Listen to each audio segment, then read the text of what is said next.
Bonjour à tous et à toutes, j'espère que vous allez bien. Aujourd'hui on se retrouve pour parler d'histoire, mais plus précisément de l'épiphanie, puisque aujourd'hui on est le 6 janvier et c'est la date de l'épiphanie. Mais avant tout, nous sommes en 2024, donc bonne année et bonne santé à tous ceux qui regardent. Abordons maintenant donc le sujet un peu plus complexe de l'épiphanie. Alors je vais faire quelque chose d'assez court sur l'épiphanie, puisque ça fait partie d'un grand tout. Alors, pourquoi ? Donc l'épiphanie est une fête chrétienne, ça il n'y a pas de souci, qui a lieu donc le 6 janvier, et qui est la manifestation, qui est la commémoration en fait, de la visite des trois rois mages, au Messie venu et incarné dans le monde, qui reçoit la visite et l'hommage des trois rois mages. Ça en passe puisque ça nous intéresse pas. Voilà, donc l'origine, donc le nom épiphanie, c'est un terme grec qui signifie surbriller, lumière intense. Donc on comprend pourquoi on l'associe au Christ. Voilà. Donc dans le calendrier solaire, avant de s'inscrire dans le prolongement du Noël chrétien, voilà, l'épiphanie s'inscrit dans le cycle qui commence au solstice d'hiver le 22 décembre. Non, le 21 décembre. Donc c'est les trois rois mages, voilà. Donc le 6 janvier est une date choisie par Épiphane de Salamine comme date de naissance de Jésus afin de réfuter une date concurrente proposée toujours par les gnostiques. Toujours eux. Jusqu'à la fin du IVe siècle, l'épiphanie est la grande et unique fête chrétienne de la manifestation du Christ dans le monde. D'abord par la venue des mages, puis par différents épisodes, la nativité, la voix du Père et la présence d'une colombe lors du baptême sur le Jourdain, le miracle de Cana, etc. Les pères de l'Église, comme Saint Jean Chrysostome, ont fixé des traditions pour commémorer, voilà, donc c'est une commémoration. Le même jour, 3 événements. L'adoration des mages, le baptême dans le Jourdain 30 ans plus tard, et les noces de Canaan 31 ans plus tard. Sauf que c'est faux. C'est faux puisque le baptême dans le Jourdain n'est pas célébré un 6 janvier et la nativité n'est pas célébrée le 6 janvier non plus. Voilà, donc une fête chrétienne, oui, mais déjà il commence à raconter n'importe quoi. Voilà, sens de l'épiphanie chrétienne. Voilà, cela rapporte à l'évangile la tradition de la manifestation publique du Fils de Dieu incarné, Jésus, au monde comme dans la mythologie grecque. Non, pas comme dans la mythologie grecque, non, c'est faux. Quand on vous dit Fils de Dieu, ça n'a rien à voir avec tout ce qui est mythologie grecque, puisque Fils de Dieu dans la mythologie grecque, c'est un dieu qui a décidé, par exemple Zeus, plus courant, qui va sous une forme ou une autre, coucher avec une humaine, avoir des relations sexuelles avec elle, et donner naissance ainsi à un héros de la mythologie grecque. Par exemple, Hercule. Voilà. Ou Dionysos, ou même Apollon ou Artémis. C'était pas avec une mortelle, mais c'est pas grave. C'était avec Leto. Apollon et Artémis. Voilà. Là, c'est pas du tout la même chose. Pourquoi ? Parce que nous avons Jésus qui est présent, qui s'incarne en fait dans la Vierge Marie à travers l'Esprit Saint. C'est-à-dire que vous relisez l'Évangile, vous avez l'Esprit Saint qui descend sur Marie, et à ce moment-là, commence à se développer dans son ventre le bébé Jésus. Pourquoi elle est appelée Vierge Marie ? Parce que elle n'a pas connu la sexualité. À partir d'une révélation extérieure à l'humanité, est faite sous les apparences de l'humanité, mais sous la forme d'un enfant engendré dans un temps historique donné au sein du peuple juif, dans la lignée de David. Le Messie. Dans l'église arménienne, tirer les rois, ça c'est une pratique païenne. Oui, l'occasion de tirer les rois. Oui, alors la galette des rois ou gâteau des rois en fait. Et ça vient de, comme voilà, si c'est marqué, ça vient de la Rome antique et notamment des Saturnales. Saturnales qui se déroulaient, si j'en reprends du 17 au 21 décembre. Je reprends mes notes. On mange la galette des rois, voilà. Alors qu'en 2014, la présence de crèches dans les lieux publics a suscité une polémique en France, on se demande pourquoi. La galette ou le gâteau n'entraînent quant à eux guère de conflit, on se demande pourquoi. Les racines historiques de ces pâtisseries ne sont originellement pas religieuses. Elles peuvent se rattacher ou non à la fête de l'Épiphanie. Elles peuvent comporter une ou plusieurs fèves ou aucune. Même pour les couronnes, il n'existe pas de décision de justice notable concernant la galette ou le gâteau des rois. Encore heureux. Manifestement, par exemple, lors de la préparation des cérémonies des galettes en 2013 à Brest, la maire a décidé de retirer toutes les couronnes. Les services expliquent que cette année, sur la couronne était inscrit le mot Épiphanie, ce qui était faire rentrer le religieux à l'école, ce qui est interdit par la loi. Avant, ça posait pas de problème, donc ça existe depuis. Alors, le premier Noël qui était célébré à Rome, attesté, c'est en 336 à Rome. Mais Noël n'est pas chrétien. Noël est païen. Bah oui. C'est pour ça que les premiers chrétiens fêtent Noël en 336, donc au 4e siècle. Et l'épiphanie doit dater de là. Bon, alors ça c'est l'épiphanie. Mais comme je vous disais, ça s'inscrit dans quelque chose de continuel en fait. Mais globalement, on ne nous dit pas pourquoi il y a 3 rois mages, donc Melchior, Gaspard et Balthazar. D'ailleurs, il y a une vidéo qui a fait polémique parce que Balthazar, je crois, donc celui qui est représenté comme étant noir sur l'image que vous voyez ici, hop là, voilà, l'adoration des mages, oui, voilà, donc celui qui est représenté comme étant noir, je crois que c'est Gaspard ou Balthazar, je sais plus, voilà. Ça pose problème puisque du coup il a été représenté par un acteur qui était blanc et il a été maquillé en noir. Et du coup ça pose problème. Mais l'inverse, en fait, là il n'y a pas de problème. Si on représente le personnage qui est blanc en tant que noir, là il n'y a pas de problème. Par contre, si on représente un personnage noir en tant que blanc, là ça pose problème. Cherchez l'erreur. Enfin bon. On va voir donc que tout ça s'inscrit dans une seule et même continuité. Voilà.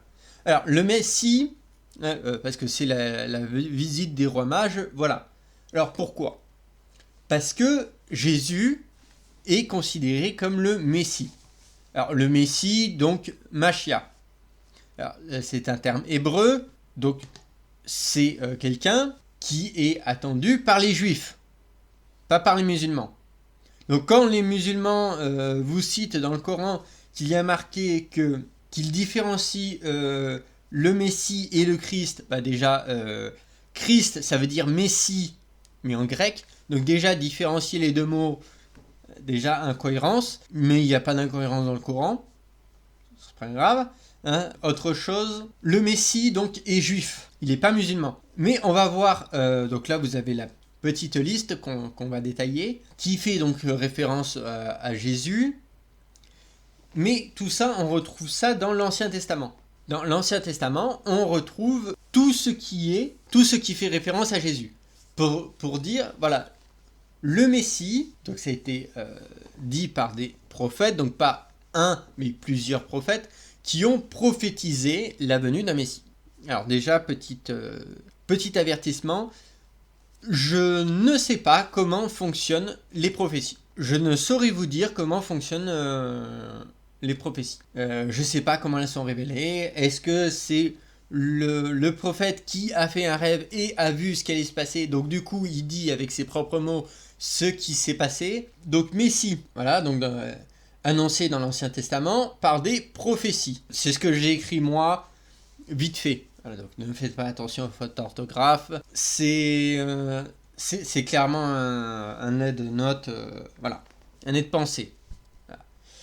Mais ça prouve encore une fois que le Coran est faux, puisque vous avez le terme Messie et le terme Christ dans le Coran, mais jamais il ne vous est expliqué ce que ça veut dire. De même que quand vous entendez parler de Jésus-Christ ou le Messie, ça ne veut rien dire. Ça ne veut rien dire parce que on ne le sait pas. Seuls quelques-uns le savent, mais ne le crient pas sur tous les toits. Donc j'ai compilé, c'est mon truc personnel, hein, j'ai repris un peu de trucs à droite à gauche, mais voilà. Donc ce n'est pas toutes les prophéties, mais ce sont celles que j'ai pu rassembler. Donc pourquoi Jésus est le Messie? Bon alors déjà, il doit être né d'une vierge, donc né de la Vierge Marie, comme énoncé par Ésaïe au chapitre 7, verset 14. Il doit être né aussi à Bethléem, selon Michée, chapitre 5, verset 2. De la tribu de Juda, donc ça c'est indiqué dans la Genèse au chapitre 49, verset 10, et aussi par Michée, chapitre 5, verset 2. Descendant de Jessé, donc Ésaïe au chapitre 11, verset 1. Alors je l'ai mis dans l'ordre chronologique. Pas des révélations, mais dans mon propre ordre chronologique. Voilà. Donc d'abord il naît d'une vierge, donc ensuite à Bethléem, de la tribu de Juda, descendant de Jessé, donc descendant aussi de David, comme le dit Jérémie au chapitre 23, verset 5. Et là, on retrouve bien les cadeaux apportés de l'Orient par des mages, par des rois mages, donc dans le psaume 72 et dans Ésaïe au chapitre 60, verset 6. Il faut savoir que Ésaïe est le plus grand prophète de l'Ancien Testament. Quand les musulmans vous disent que c'est Moïse, c'est faux. C'est Ésaïe. Parce que c'est lui qui a fait le plus de prophéties, notamment concernant le Messie. Donc on retrouve donc cadeau apporté de l'Orient par les rois mages, donc l'épiphanie aujourd'hui. Voilà. Né d'une... Alors, tout ça, voilà, tout ça c'est Noël, donc le 25 décembre. Alors, le 25 décembre, ce n'est pas une fête païenne, que je reprenne mes notes. Le 25 décembre, voilà, il a été choisi au concile de Nicée en 325, et c'est la célébration de l'événement de la naissance de Jésus. C'est pas la célébration de la naissance de Jésus, c'est de la commémoration de l'événement. Oui, puisqu'il est déjà né. On peut pas, voilà. Donc pourquoi le 25 décembre? Parce que justement, le 21 décembre, c'était la fête de Mithra. La Mithra, donc il y avait Yule, il y avait les Saturnales, et ça finissait voilà, du 17 au 21 décembre, voilà, notamment les Saturnales. Et le 21 décembre, c'était le Sol Invictus, donc le soleil invaincu, le culte de Mithra. Mithra, c'est une religion qui vient de Perse. Voilà, donc 425, codification de Noël par Théodose II, qui est un empereur romain. Donc les pères de l'Église veulent aussi leur solstice d'hiver. Oui, parce que comme vous l'aurez remarqué, Noël survient après le solstice d'hiver. Mais petit problème, c'est que le solstice d'hiver est déjà pris notamment par les cultes païens. Or, le 25 décembre, il y a une signification cosmique au niveau des astres, des planètes, voilà. Et il n'y a pas de fête païenne. Alors, sur Wikipédia, vous verrez peut-être que le 25 décembre, c'est le culte de Mithra, mais Mithra étant appelé le Sol Invictus, donc le soleil invaincu, il se fait justement le 21 décembre, et non pas le 25. Puisque justement, les pères de l'Église ont choisi justement cette date du 25 décembre, parce qu'il n'y avait aucune fête païenne. Voilà. Donc, Noël, le 25 décembre, est chrétien, ce n'est pas païen. En revanche, si vous célébrez Noël le 21 décembre, là oui c'est païen. Alors, Tout ça pour dire que aujourd'hui on en est là, voilà. Cadeau apporté de l'Orient, donc au psaume 72, et aussi prophétisé par Ésaïe au chapitre 60, verset 6. Alors, la plupart des psaumes ont été écrits par David, le roi David, qui a bel et bien existé.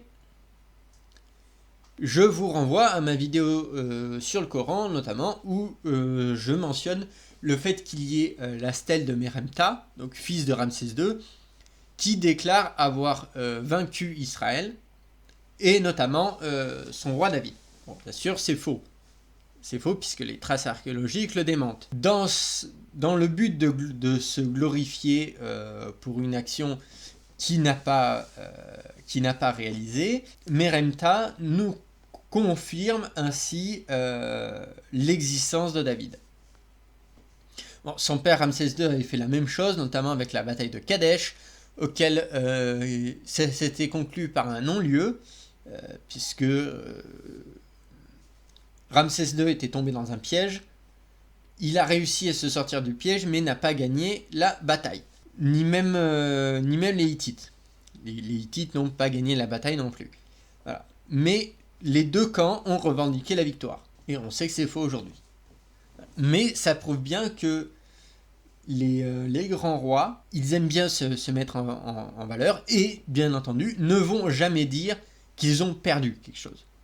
Soit ils effacent la défaite de l'histoire, de leur histoire, en disant que la défaite n'a jamais eu lieu, soit ils la transforment en victoire. Alors, pour continuer sur la prophétie du Messie, donc il est précédé d'un messager.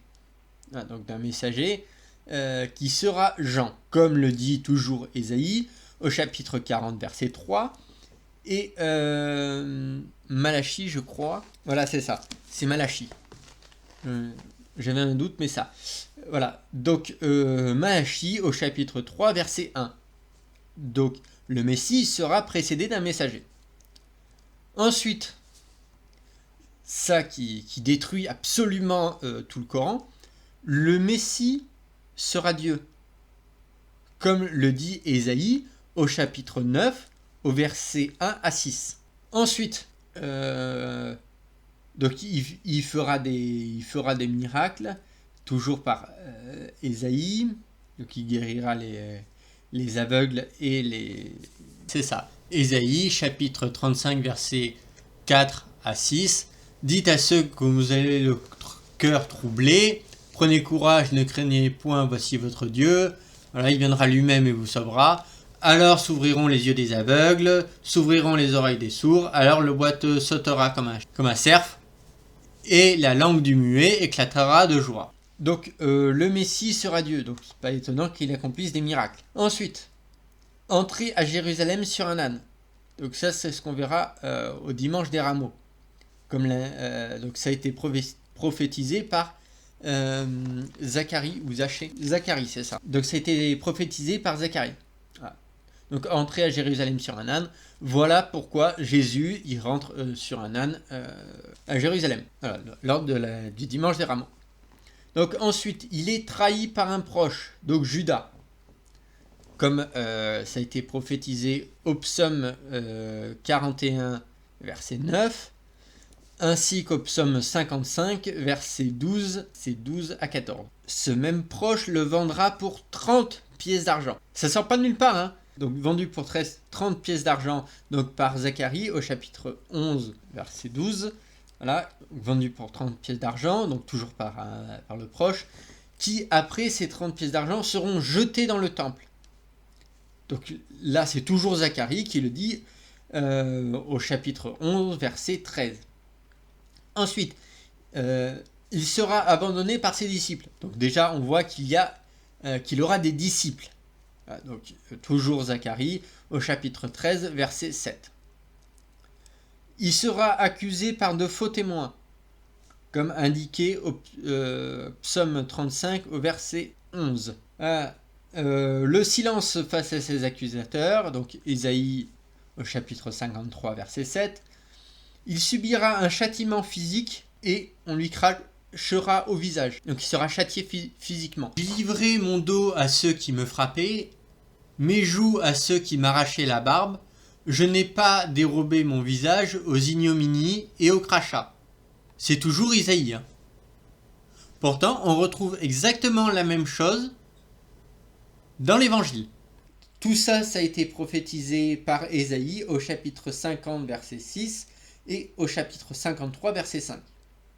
Alors, je le rappelle, hein, mais Ésaïe a vécu avant Jésus, bien avant Jésus. Et on a retrouvé notamment son sceau. Donc on sait qu'il a bien existé. Mais tout ça, ce que je vous dis là, c'est la prophétie du Messie, que l'on trouve bien entendu appliquée à Jésus.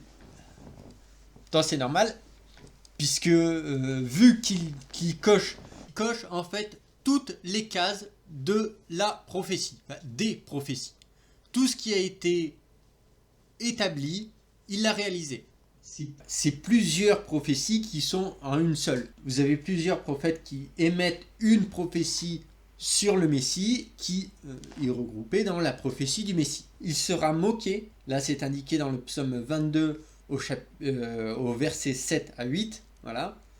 On lui percera les mains et les pieds, psaume 22 au verset 16, et Zacharie toujours, au chapitre 12, verset 10. Il sera désigné comme un criminel, donc Ésaïe toujours, Ésaïe au chapitre 53, verset 12.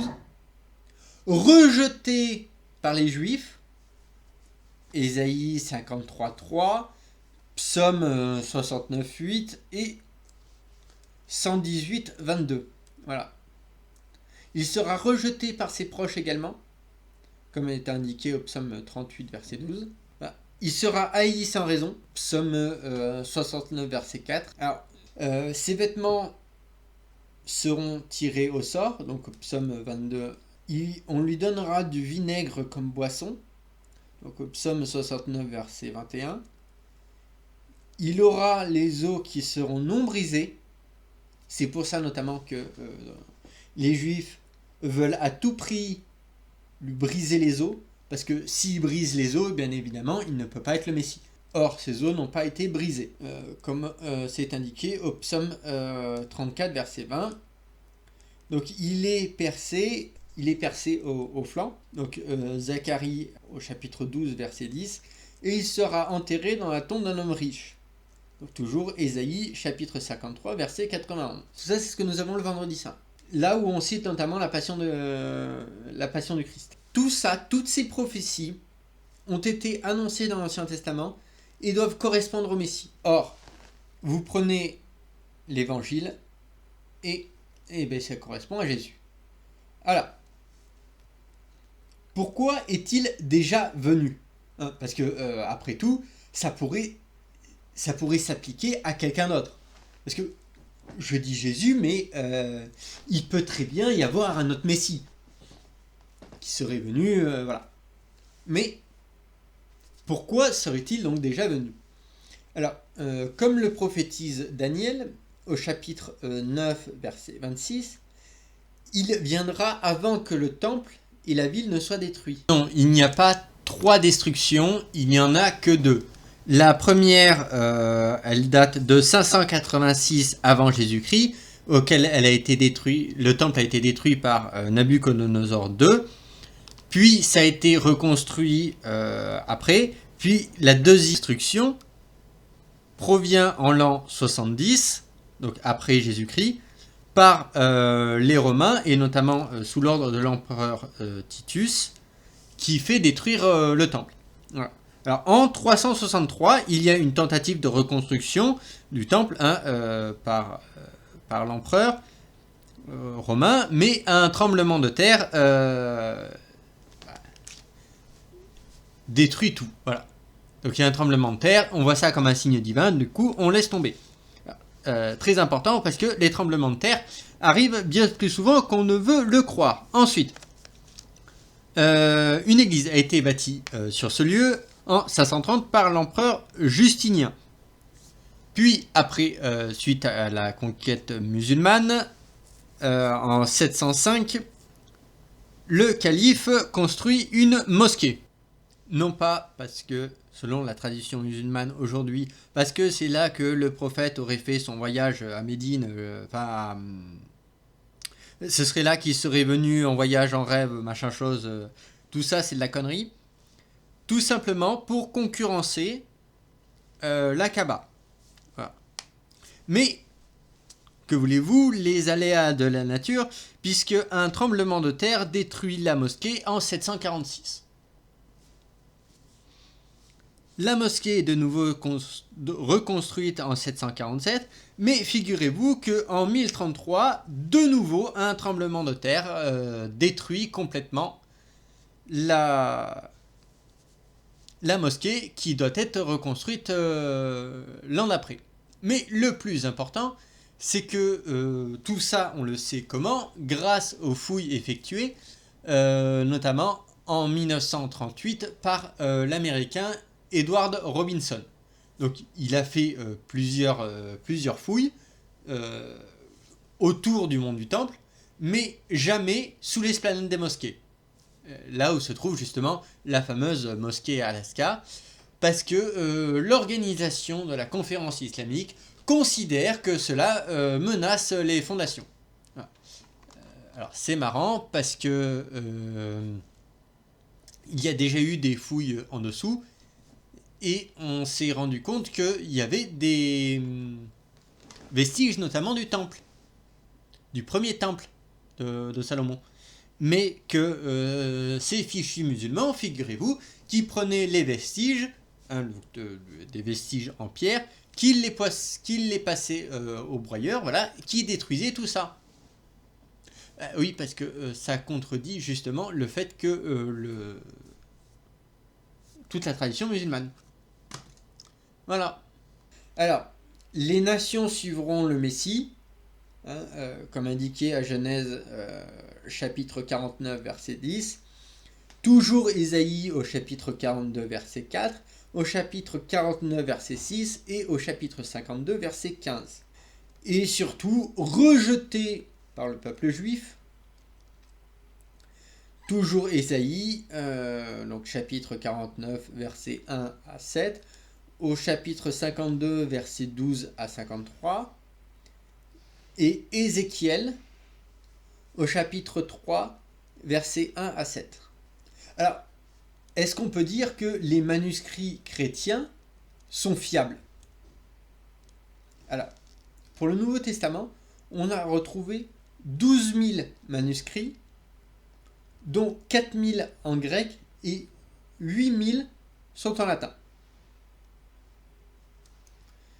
Donc on a retrouvé donc les évangiles dans l'intégralité, mais le plus ancien fragment qu'on a retrouvé de l'évangile de Jean après les originaux, c'est 130 ans.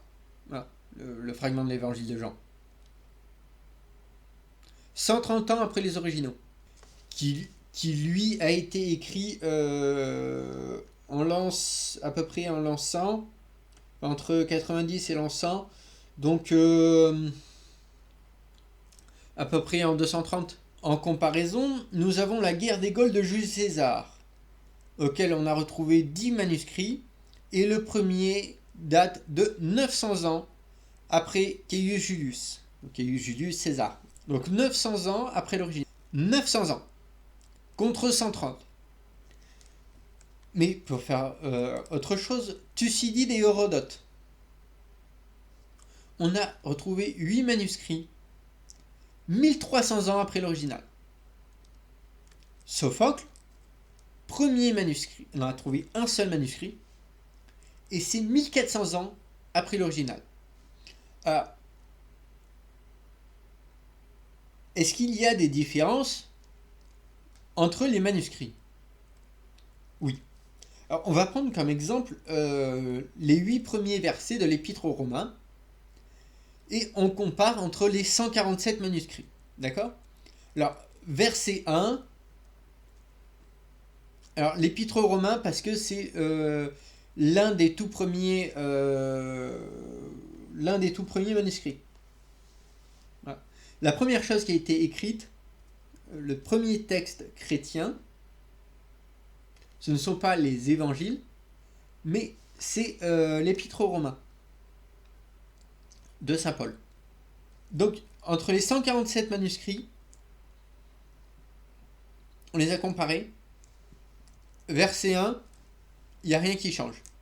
Verset 2, par ces prophètes devient par les prophètes. Et ce, dans un seul manuscrit. Voilà. Donc, on change la phrase par ces prophètes, ça devient par les prophètes. Donc, annoncé par ces prophètes, ça devient annoncé par les prophètes. Au verset 3, il est né de la postérité, devient il est engendré par la postérité. Je vais y arriver. Voilà. La seule chose qui change, c'est né qui a été remplacé par engendré dans quelques-uns des manuscrits.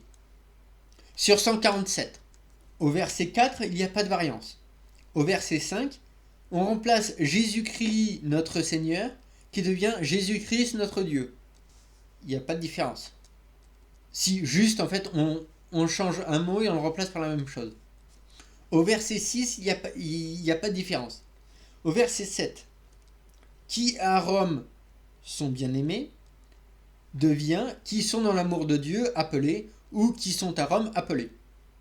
Non, donc qui sont à Rome bien-aimés appelés, on remplace ça par qui sont dans l'amour de Dieu appelés, ou qui sont à Rome appelés. C'est la plus grosse modification qui apparaît.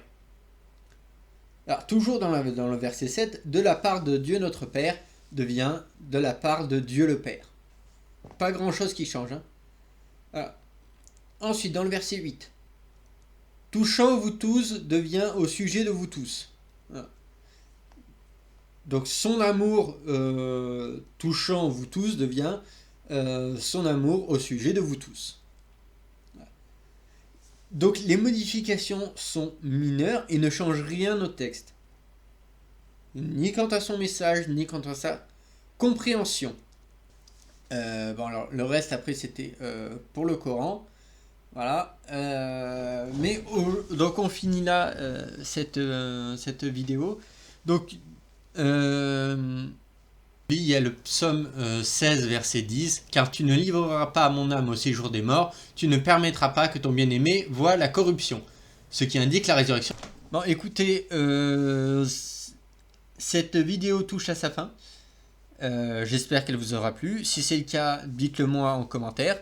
Donc n'hésitez pas à vous abonner et mettez un pouce en l'air. Et bien entendu, dites-moi dans les commentaires ce que vous en avez pensé. Donc c'était K et Frey et je vous dis à une prochaine fois.